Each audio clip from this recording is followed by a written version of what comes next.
Assalamualaikum warahmatullahi wabarakatuh. Alhamdulillah, wa syukurillah, malam ini kita bertemu dalam keadaan sehat walafiat, dan saya berterima kasih dan terima dengan seksama apa yang tadi disampaikan oleh Pak Profesor Bagirmanan, senior kita semua, terkait masalah presidential threshold yang sedang menghangat kembali beberapa minggu belakangan ini. Saya sebenarnya termasuk orang yang sudah agak lelah membicarakan masalah ini, karena saya sudah melibatkan tiga aspek terkait dengan diri saya sendiri. Pertama, sebagai seorang akademisi yang tugasnya mengajar hukum tata negara, filsafat hukum, dan teori ilmu hukum. Kedua, melibatkan saya sebagai seorang politikus ketua partai. Dan yang ketiga, melibatkan saya sebagai seorang advokat profesional. Tiga-tiganya ini sudah dikerahkan, tapi hasilnya nihil sampai sekarang. Saya melihat flashback kepada awal reformasi ketika kita melakukan amandemen terhadap Undang-Undang Dasar 45. Spirit pada waktu itu adalah, pertama, kita ingin mengurangi executive heavy, kekuasaan yang terlalu besar pada presiden. Kita ingin membangun check and balances, dan semua itu didasari oleh demokratisasi yang seluas-luasnya. Itulah sebenarnya spirit awal reformasi, dan saya pada waktu itu berpidato di mana-mana menjelang berhentinya Pak Harto itu, dan pidato saya itu dijadikan slogan oleh mahasiswa yang judulnya itu, pidato saya di beberapa kampus, tidak ada reformasi tanpa amandemen konstitusi. Oleh karena kalau hanya rezim berganti, sistem tidak, maka rezim akan mengulang kembali praktek-praktek yang dilakukan oleh rezim yang semula ditentangnya. Karena itu kita menghendaki adanya reformasi, termasuk juga amandemen terhadap konstitusi. Kita tahu memang demokrasi itu merupakan sebuah sistem yang sangat sulit, ya, mahal, bertele-tele, dan tidak mudah untuk dilaksanakan. Ya, tapi kita tahu bahwa dalam tingkat peradaban manusia sampai sekarang ini kita belum menemukan sistem yang lebih baik daripada demokrasi. Walaupun demokrasi itu banyak sekali kekurangan dan kelemahannya, tapi seburuk-buruk demokrasi mungkin masih lebih baik daripada sistem diktator yang diterapkan pada sebuah negara. Nah, terkait dengan masalah yang kita perbincangkan malam ini, saya dengan seksama mengikuti persoalan ini, mula-mula sebagai anggota MPR yang terlibat dalam proses amandemen ini, tapi tidak berlanjut, dan saya digantikan oleh Saudara Hamdan Zulfa pada waktu itu di Badan Pekerja MPR untuk mengamandemen, karena saya diangkat sebagai Menteri Hukum dan Perundang-undangan pada waktu itu, sehingga saya tidak terlibat secara intens dalam proses perubahan Undang-Undang Dasar ini. Tapi kawan-kawan dari segala fraksi, baik fraksi PBB, P3 maupun fraksi Golkar dan fraksi PDIP, itu konsultasi dengan kita. Gimana ini baiknya, gimana baiknya, dan kita berembuk untuk membahas mengenai amandemen tentang pasal-pasal tentang pemilihan presiden itu. Nah, kalau kita lihat kepada pasal 1 ayat 2, ya walaupun tidak sepenuhnya memuaskan, tapi tetap asasnya itu kita menganut asas kedaulatan rakyat.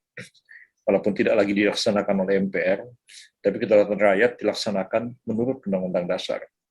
Lalu kemudian pasal 6A ayat 2 itu mengatakan terkait dengan pemilihan presiden, paslon presiden dan wakil presiden itu diusulkan oleh partai politik atau gabungan partai politik peserta pemilu sebelum pelaksanaan pemilihan umum. Jadi kalau kita lihat dari segi original intent, ya, para pembentuk undang-undang pada waktu itu, dan kita bisa membaca juga di dalam memori di dalam notulen persidangan MPR pada waktu itu, dan ketua PAH-nya pada waktu itu Saudara Slamet Effendi Yusuf juga dihadirkan di Mahkamah Konstitusi untuk menerangkan apa pikiran-pikiran yang timbul pada waktu itu, sehingga lahirnya ketentuan pasal 6A ayat 2 itu, dan lahirnya ketentuan pasal 22E dari Undang-Undang Dasar 45, dan beberapa saksi-saksi yang masih hidup hadir sebagai saksi fakta, dan beberapa juga saksi ahli hadir di MPR untuk mengatakan bahwa sebenarnya presidential threshold yang ada sekarang ini, ya, itu sudah sangat tidak wajar, apalagi ketentuannya sudah sampai pada tingkat 20% dengan alasan yang bermacam-macam dilakukan oleh pemerintah maupun oleh DPR. Nah, jadi sebenarnya maksud dari pasal 6A ayat 2 itu, jadi paslon presiden dan wakil presiden itu diusulkan oleh parpol atau gabungan parpol peserta pemilu. Tidak semua partai menjadi peserta pemilu. Partai baru menjadi peserta pemilu apabila dinyatakan memenuhi syarat oleh KPU, antara lain dengan melakukan verifikasi administrasi maupun verifikasi faktual. Setelah itu KPU mengumumkan, inilah partai-partai yang menjadi peserta pemilu. Nah, kalau partai itu sudah menjadi peserta pemilu, sudah diumumkan memenuhi syarat oleh KPU, maka partai itulah yang berhak untuk mencalonkan pasangan calon presiden, baik sendiri maupun gabungan partai. Tidak ada bicara threshold, apalagi dikatakan sebelum pelaksanaan pemilihan umum. Yang dimaksud dengan pemilihan umum merujuk kepada pasal 22E. Pemilu dilaksanakan 5 tahun sekali untuk memilih anggota DPR, memilih DPD, memilih presiden wakil presiden, dan memilih DPRD. Jadi sebelum pemilu dilaksanakan, nah, pemilu apa yang dilaksanakan itu? Ya pemilu yang diikuti oleh partai politik itu. Partai politik mengikuti pemilu yang mana? Mengikuti pemilu DPRD dan pemilu DPR. Dia tidak ikut pemilu DPD karena calonnya perseorangan, tidak ikut juga pemilu presiden karena calonnya adalah paslon presiden itu sendiri. Jadi jelas sekali bahwa maksud para pembentuk undang-undang pada waktu itu adalah supaya sebelum tahu peta kekuatannya di DPR, partai itu berhak ikut pemilu, dia umumkan pasangan calon presidennya, dan kalau itu juga merupakan bagian dari upaya partai itu untuk meraih dukungan yang besar. Kalau dia mencalonkan orang yang kira-kira mendapat simpati yang luas oleh masyarakat, maka orang memilih calon presiden itu sekaligus juga akan memilih partai yang mengusung atau mengusulkan calon presiden itu. Jadi logikanya itu seperti itu, ya. Tidak bicara mengenai threshold dan segala macam, tapi itu mulai ada ketika dalam pemilu tahun 2004 pada waktu itu ditetapkan bahwa threshold itu minimal 3%. Jadi kalau 3%, ya lalu calon yang beberapa muncul pada waktu itu tidak banyak-banyak juga, ya. Dan berjalan baik, ya, pemilu tahun 2004 itu bahkan bisa mengalahkan incumbent Megawati Soekarno Putri, dikalahkan oleh Susilo Bambang Yudhoyono dan Yusuf Kala yang hanya didukung oleh 2 partai politik, yaitu Demokrat dan Partai Bulan Bintang.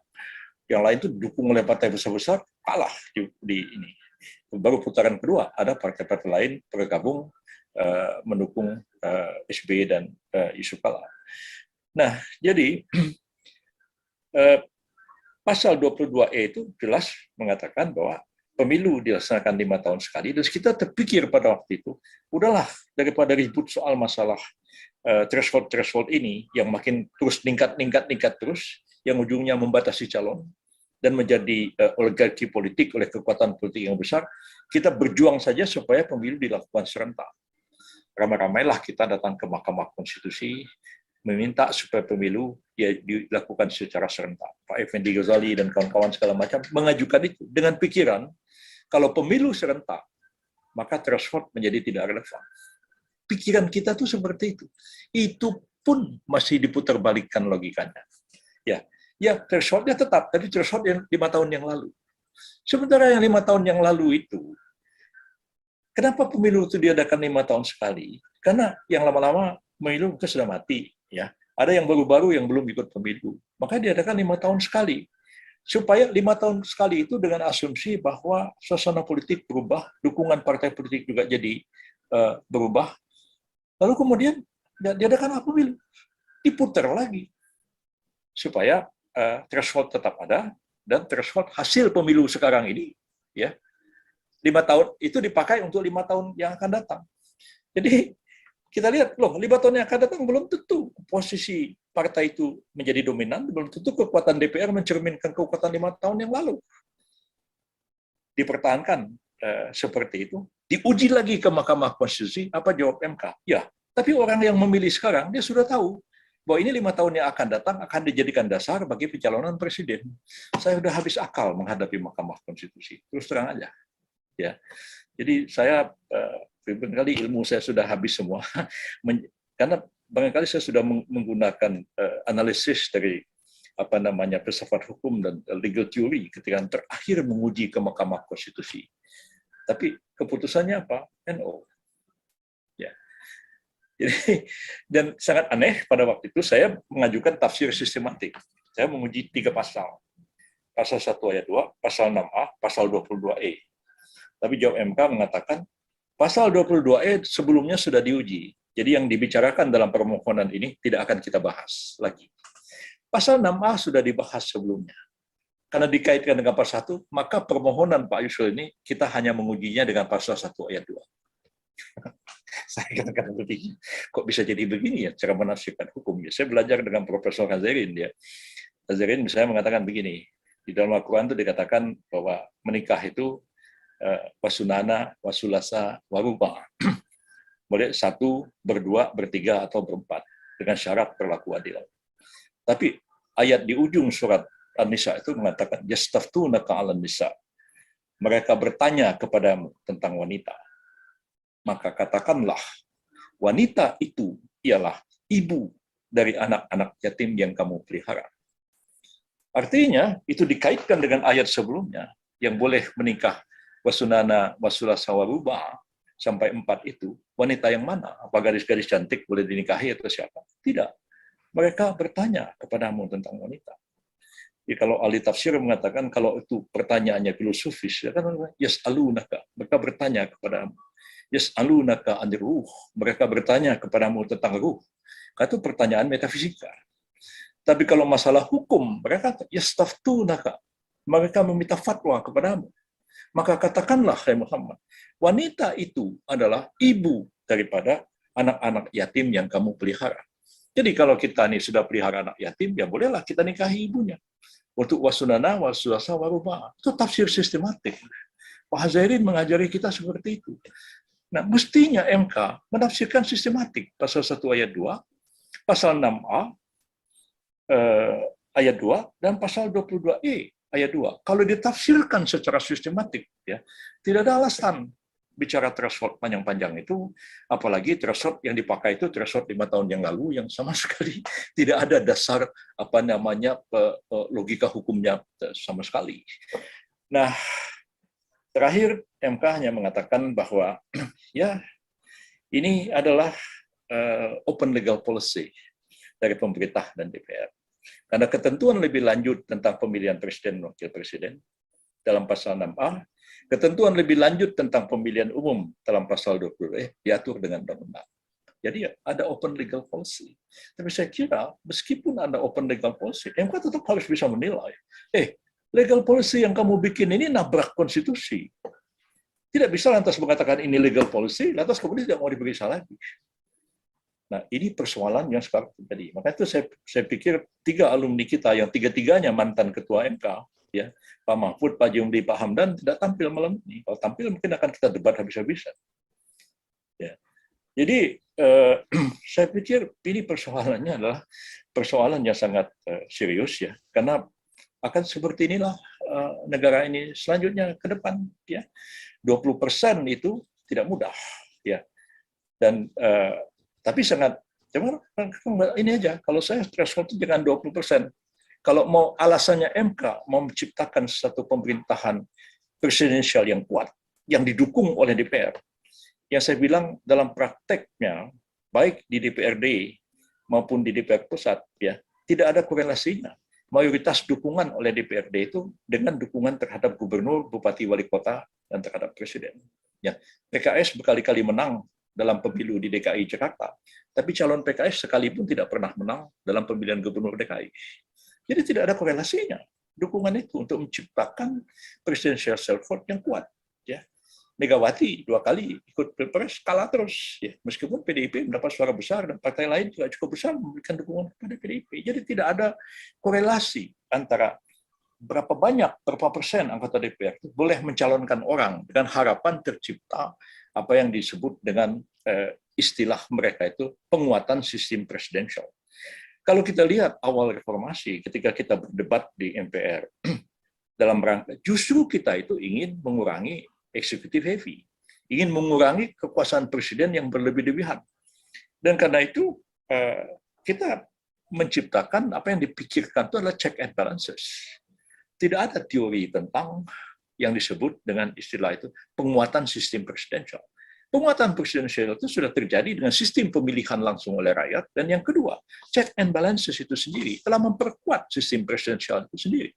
Jadi tidak ada di luar cara itu. Dengan lagi cari-cari alasan baru dengan cara mengajukan presidential threshold seperti sekarang ini. Sama juga halnya dengan syarat untuk ikut pemilu, ya, verifikasi faktual, verifikasi administrasi, kemudian ada parliamentary threshold lagi. Nah, kalau kita berdebat di MK menjawab parliamentary threshold itu perlu dalam rangka penyederhanaan partai politik, amanat konstitusi penyederhanaan politik. Sampai saya terakhir mengatakan pada MK, coba 9 hakim depan, buka UD 45, tunjukkan kepada saya mana ada amanat UD 45 atau penyederhanaan partai politik. Nggak ada. Saya orang yang pada waktu tahun 98 itu diminta Pak Habibie untuk mendraft RUU partai politik itu yang pertama kali. Dan saya draft sampai jadi dengan Pak Ismail Suni pada waktu itu, ya beliau sudah tidak begitu terlalu aktif, tapi beliau memberikan arah-arahan. Dan Pak Habibie berikan kebebasan orang untuk mendirikan partai. Sampai pada waktu itu saya berpikir, udahlah, jangan lagi partai politik ini diserahkan pembinaannya kepada Kementerian Dalam Negeri. Dulu dirjennya itu Hari Sugiman namanya, saya masih ingat betul. Itu dirjen Sospol yang terus mengawasi partai politik itu. Lalu saya berpikir sebagai seorang yuris, saya bilang, lebih baik partai politik itu didaftarkan di Departemen Kehakiman seperti orang bikin PT. Ya, datang ke notaris, ya 30 orang, ya, bikin aktanya, nanti disahkan oleh Kementerian Kumham, Kementerian Kehakiman nggak ada urusan politik, nggak, dia berpikir legalistik. Maka pindahlah ke Departemen Kehakiman, jadi amanat reformasi justru menolak adanya pembatasan partai politik yang 2 partai 1 Golkar itu istilah zaman Orde Baru, diberikan kebebasan. Kok tiba-tiba MK bicara tentang amanat konstitusi penyederhanaan parpol? Dari mana amanatnya itu? Saya agak marah juga waktu itu di dalam persidangan Mahkamah Konstitusi persoalan ini. Dari mana? Coba kasih tunjuk sama saya. Dan tidak ada seorang pun hakim itu yang bisa menunjukkan amanat penyederhanaan partai politik itu. Nah, bagi saya sebenarnya partai politik itu mau ikut berapa banyak pun, terus sekarang ini partai politik ada hampir 200 terdaftar di Kementerian Hukum dan HAM. Yang ikut pemilu cuma 16 partai. 16 partai yang mampu ikut pemilu. Mungkin tahun depan ini lebih kurang lagi partai yang mampu ikut pemilu di tengah-tengah pandemi yang sekarang ini terjadi. Jadi sebenarnya secara alamiah, partai itu pun juga akan berkurang. Tapi jangan di kebebasan. Justru semangat kita kebebasan malah mau membatasi. Katanya membatasi partai politik itu dengan maksud untuk memperkuat sistem presidensial.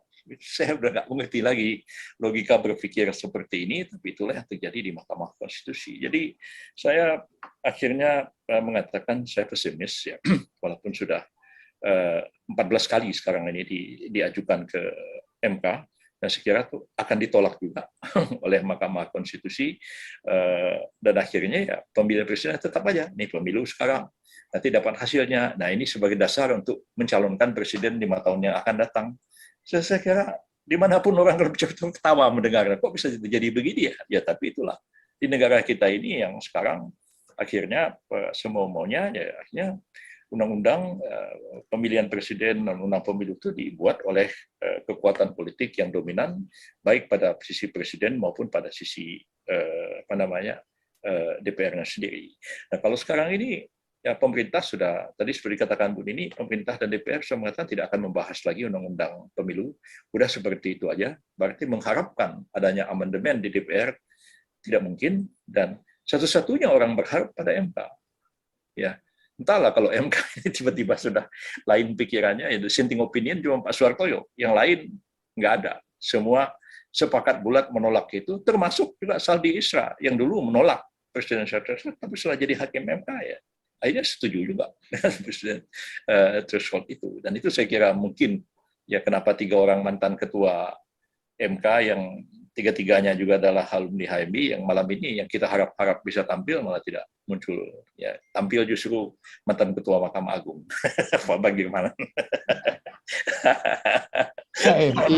HMI yang muncul. Munculnya HMI. Saya kira itulah apa namanya, Ibu Dini, pada waktu itu saya di MK, waktu terakhir saya menguji ini, orang tanya, Pak Yusril akan menghadirkan saksi, akan menghadirkan ahli. Sebenarnya nggak perlu. Kalau perlu saya hanya menghadirkan satu orang aja ahli bahasa untuk menerangkan ini. Karena dari segi bahasa terang benderang maksud dari kalimat ini, barangkali nggak usah saya pakai hermeneutika hukum misalnya untuk menafsirkan ini yang mungkin agak jelimet dari segi tafsir filosofis terhadap konstitusi, tapi dari segi tafsir bahasa pun sebenarnya sangat terang benderang maksud dari pasal 6A ayat 2 dan terang benderang juga maksud dari pasal 22E ayat 2 UUD 45 itu seharusnya bagaimana kita menyelenggarakan pemilihan presiden yang secara demokratis itu.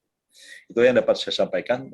Mohon maaf atas segala kekurangan. Terima kasih. Assalamualaikum warahmatullahi wabarakatuh.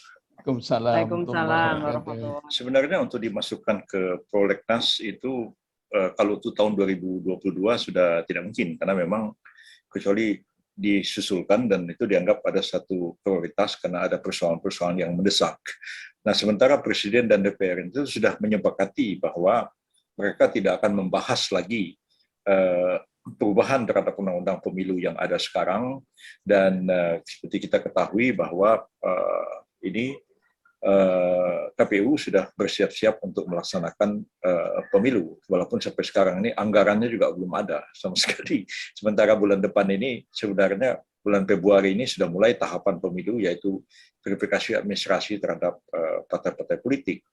Jadi kalaupun nanti misalnya tahun 2023 itu diajukan dan dibahas oleh DPR dan disahkan jadi undang-undang, itu mungkin juga KPU tidak dapat melaksanakannya untuk pemilu Pilpres tahun 2024 yang akan datang. Selalu kita menghadapi tahapan-tahapan pemilu yang tidak mungkin terus ada perubahan yang mendadak sontak, dan MK juga berapa kali membuat keputusan yang mengatakan ini baru berlaku untuk pemilu misalnya tahun 2029 yang akan datang. Tetapi kalau sifat daripada perubahan-perubahan itu tidak sampai mengganggu jadwal KPU melaksanakan pemilu, itu sebenarnya sesuatu yang sangat mungkin. Oleh karena sekarang ini DPR dan Presiden sudah sepakat tidak akan membahas RUU amandemen terhadap undang pemilu ini, maka satu-satunya harapan kita adalah pada Mahkamah Konstitusi. Lagi-lagi ke sana, yang sudah 14 kali itu, entahlah yang ke-15 kalinya apakah akan dipertimbangkan, oleh karena kita tahu bahwa MK itu kan berganti-ganti juga hakimnya. Mestinya sih ahli fikih yang satu orang pun ada kaul jadid, ada kaul kadim begitu, ada pendapat baru, ada pendapat lama karena situasi yang berubah. Jadi kalau dalam ilmu fikih saja ada teori semacam itu, maka mengapa halnya Mahkamah Konstitusi, sebuah institusi modern, itu harus menjadi kaku terikat kepada presiden yang diciptakan oleh putusan-putusan yang dibuat sebelumnya. Saya kira MK pun belakangan ini sudah berapa kali menerobos berbeda dengan putusan yang diambil sebelumnya, itu juga sudah terjadi. Dan saya kira di Mahkamah Agung hal yang sangat biasa bahwa jurisprudensi itu dalam sistem Eropa-Kontinental ini tidak begitu menjadi satu yang mutlak harus diikuti oleh para hakim yang memutus perkara yang sama di masa-masa kemudian. Nah, MK sebenarnya dapat saja mengambil satu keputusan karena ini hanya menyangkut tentang tata cara pencalonan presiden itu sendiri dan wakil presiden. Walaupun partai politik jumlahnya banyak, tapi saya katakan dalam pemilu yang lalu partai politik yang ikut itu hanya 16 partai politik. Itu pun 16 itu pun ada ada 2 partai lokal di Aceh. Nah, jadi hanya 14 partai. Diasumsikanlah partai yang akan datang ini hanya tinggal 14, bisa juga lebih kurang daripada itu ya. So, semua partai harus diverifikasi ulang sekarang ini, baik administrasi bagi partai yang punya PT di DPR maupun yang tidak PT harus dilakukan verifikasi faktual dan verifikasi administrasi juga. Kalau partai-partai baru pun akan berat sekali ya, kalau dilakukan verifikasi faktual dan verifikasi administrasi di tengah pandemi seperti sekarang ini, tidak mudah ya untuk mendapatkan 1.000 anggota per kecamatan. Saya kira nggak sederhana itu untuk mendapat. Sebab kalau kita lihat pasal 6A itu adalah yang mencalonkan pasangan calon presiden dan wakil presiden itu adalah partai politik atau gabungan partai politik peserta pemilu. Jadi setelah diumumkan partai peserta pemilu, barulah mereka bisa mencalonkan siapa pasangan calon presidennya. Jadi kalau berkaca pada kemarin hanya ada 14 partai nasional, 2 partai di Aceh. Partai di Aceh tidak bisa mencalonkan ya partai nasional, maka maksimum calon itu hanya ada 14. Andai kata threshold itu tidak ada. Nah, mau berapapun jumlah pasangan calon presiden ikut ya, ujung-ujungnya pasal 6A itu juga membutuhkan pemilihan presiden itu hanya dua putaran. Putaran pertama, putaran kedua, 2 suara terbesar diundi dan tidak lagi ketentuan dalam pasal 6A itu berlaku, harus setengah provinsi, harus nggak berlaku. Suara terbanyak menang. Jadi menurut saya sih mau 20, mau 30 pada putaran pertama, biarin aja. Toh pada putaran kedua hanya ada 2 pasangan calon. Iya, pasti. Ya. Ya. Jadi mengapa begitu? Dan pada waktu tahun 2004 sudah dibuka dengan hanya PT itu 3%, ya. Dengan PT itu 3%, maka sudah dibuka kesempatan seperti itu, dan ternyata calon presiden juga tidak banyak-banyak amat, ya. Dan ujungnya pada putaran kedua ya SBY lawan Megawati, Megawati kalah, selesai. Pilpres tahun 2004 itu. Jadi kalau sekarang ini ke depan ini partai-partai itu bolehlah ada threshold, tapi thresholdnya itu jangan sampai 20%. 20% itu kan berarti hanya ada 5 partai. Saya bilang, udah kalau gitu berarti 5 pasangan calon saja begitu. Dan nyatanya sudah 2 kali pemilu dibuat threshold 20%, pasangannya cuma hanya ada 2 pasangan calon, dan pasangan calon yang sama lagi orangnya itu juga. Nah, jadi saya pikir sudah saatnya lah kita melakukan reformasi juga di Mahkamah Konstitusi ya. Diberikanlah kesempatan ya gabungan partai atau para peserta pemilu, silakan dia mengajukan pasangan calon, tidak terikat kepada threshold, dan itu dia akan kampanye gigih ya, siapa pasangan calon presidennya, dan itu harapannya dia. Kemarin itu kan jadi kalau presiden pemilu serentak ya, dan itu masyarakat kita belum terbiasa, maka fokus perhatian orang adalah bahwa ya, siapa calon presiden Anda. Nah, kita bilang kita ngurusin pileg, kita nggak ngurusin pasangan calon presiden, tapi udah seperti itulah terbentuk, apalagi banyak sekali fatwa-fatwa, istimewa segala macam ya, yang kalau tidak mendukung calon ini kafir, murtad, mana repot kita. Jadi macam ini juga jadi masalah yang serius bagi perkembangan politik di tanah air kita. Jadi kita masih berharap juga pada MK berikanlah keputusan yang terbaik sekali ini. Membangun demokrasi. Terima kasih, moderator. Saya berterima kasih kepada sahabat baik saya, Pak Ruli Khairul Anzwar, yang tadi menyampaikan pokok-pokok pikiran, karena memang beliau salah seorang pembentuk undang-undang pada Undang-Undang Dasar ketika dilakukan amandemen dahulu itu, dan kita bisa baca semua notulen persidangan itu sangat lengkap, dan ada pembicaraan dari beliau juga mengenai asal-usul riwayat dari munculnya ketentuan-ketentuan pasal 6 dan pasal 22E dari Undang-Undang Dasar 1945 itu. Saya sepakat dengan apa yang disampaikan oleh Pak Khairul Anzwar bahwa sesudah pemilu itu ditafsirkan harus dilaksanakan secara serentak, mestinya presidential threshold itu menjadi tidak relevan, dan saya kira itu sangat penting menjadi pegangan kita bersama. Dan saya berterima kasih juga tadi kepada Ibu Profesor Susi yang telah menelaah begitu banyak putusan-putusan dari Mahkamah Konstitusi, termasuk juga ketika saya mengajukan permohonan menguji pasal-pasal 222 terkait dengan pelaksanaan Pilpres itu. Dan memang saya sudah selain menggunakan tafsir sistematik, tapi juga sebenarnya mengutip putusan MK sampai di mana batas-batas dari open legal policy itu bisa dibatalkan oleh Mahkamah Konstitusi kalau dia bertentangan dengan itu, dengan moral publik dan segala macam. Dan saya mengatakan bahwa ketentuan-ketentuan ini memang dibuat adalah untuk sebagai satu rekayasa politik untuk mempertahankan kekuasaan, dan kemudian untuk membangun sebuah oligarki politik yang sebenarnya bertentangan dengan asas-asas demokrasi. Begitu juga saya mengatakan di dalam permohonan itu bahwa yang harus diatur dengan undang-undang justru adalah tata cara tentang pemilihan presiden itu, bukan mengatur syarat-syarat baru, persis yang dikatakan oleh Ibu Susi, tapi pada akhirnya semua permohonan kita itu ditolak oleh Mahkamah Konstitusi. Saya terima kasih bahwa saya diingatkan untuk terus-menerus perjuangkan ini di Mahkamah Konstitusi, walaupun dari segi riwayatnya saya juga yang pada waktu itu ikut mendraft undang-undang RUU Mahkamah Konstitusi itu, bahkan saya yang mewakili Presiden Megawati pada waktu itu membahas RUU Mahkamah Konstitusi itu sampai selesai dengan DPR. Jadi banyak hal yang ketika Mahkamah Konstitusi itu sudah jadi, ya saya ibarat seorang arsitek yang menggambar bangunannya. Ketika bangunannya sudah selesai, kemudian saya melihat ke bangunan itu dan saya terheran-heran, kok seperti ini jadinya. Itulah yang terjadi dengan Mahkamah Konstitusi itu. Jadi kenapa ada 9 hakim waktu itu, 3 dari DPR, 3 dari Presiden, 3 dari Mahkamah Agung, itu kita diskusikan panjang lebar ya, sebelum selesai draft itu disampaikan kepada DPR.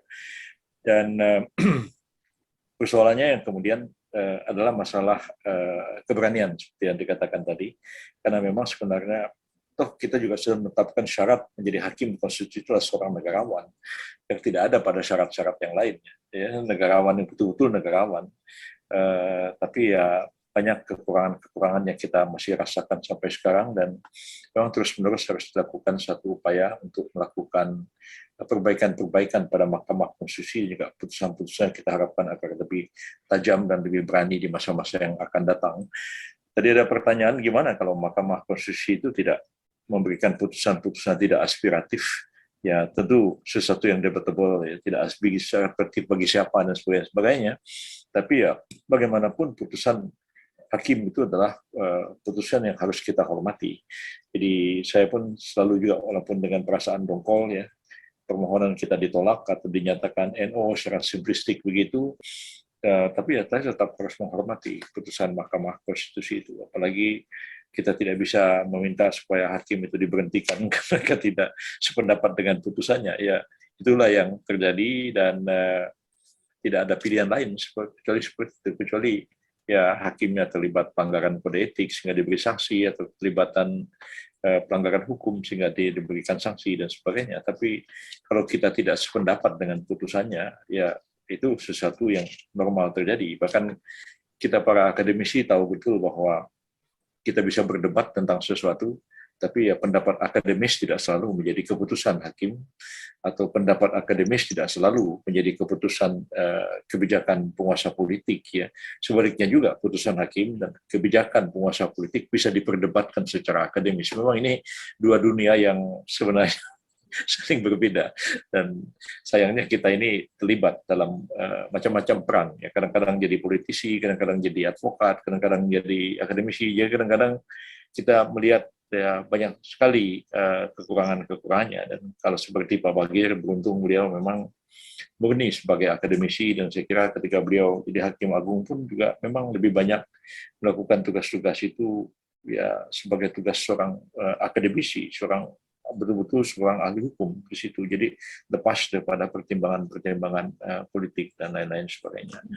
Saya kira kaitan dengan pasal sila keempat ya tentang kerakyatan itu, ya ini kembali lagi persoalannya adalah persoalan tafsir, dan kita tahu bahwa sudah begitu banyak perubahan tafsir terhadap sila-sila dari Pancasila itu ke dalam implementasi bernegara ya, ketika terjadi amandemen Undang-Undang Dasar 1945, tapi hakikatnya bahwa kemudian amandemen itu tegas menyebutkan adanya pemilu yang sebelumnya tidak ada, dan termasuk pemilihan presiden secara langsung. Sebenarnya sesuatu yang patut kita apresiasi dalam rangka meningkatkan demokrasi di negara kita, tapi ya kembali persoalannya bukan hanya persoalan prosedur, tapi substansi demokrasinya itu sendiri apakah terlaksana dengan sistem yang kita miliki sekarang. Dan saya kira memang kita bernegara masih perlu banyak waktu jauh ke depan supaya kehidupan kita menjadi lebih baik. Saya kira itu yang dapat saya sampaikan, dan terima kasih kepada Pak Bagir, senior sesepuh kita semua, rekan saya Pak Ruli yang hadir malam ini, dan semua para penanggap, para guru besar dan para doktor yang juga memberikan pendapatnya pada malam hari ini. Terima kasih banyak. Wassalamualaikum warahmatullahi wabarakatuh.